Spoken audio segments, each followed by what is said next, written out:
This video making deep frying salmon balls, guys.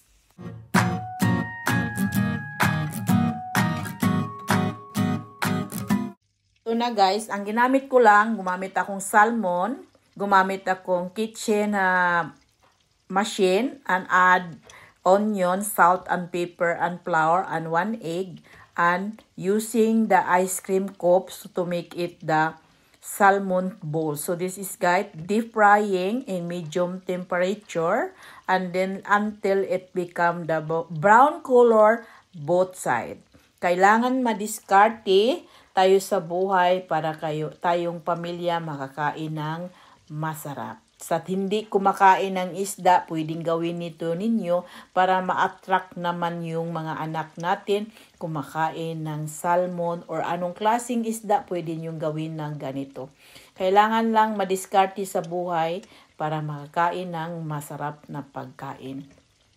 At eat with potato mash, and then I boiled also carrots to make it a vegetable, and I make a white sauce guys para medyo masarap naman kakainin para magustuhan nila ang niluto ko.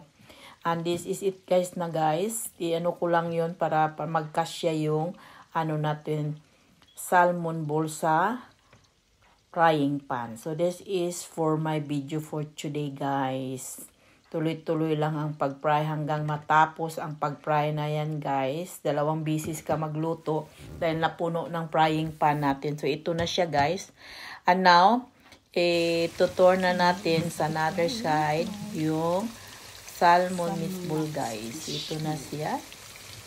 Balik na rin natin para ito na luto na ang pagkain. And then ang gawin natin,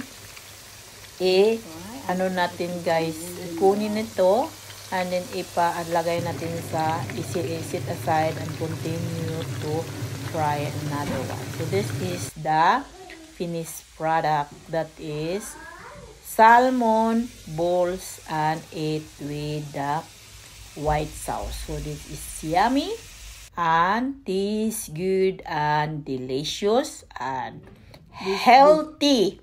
Eat with potato mash and with carrots, cooked boiled carrot and with ketchup. Bye!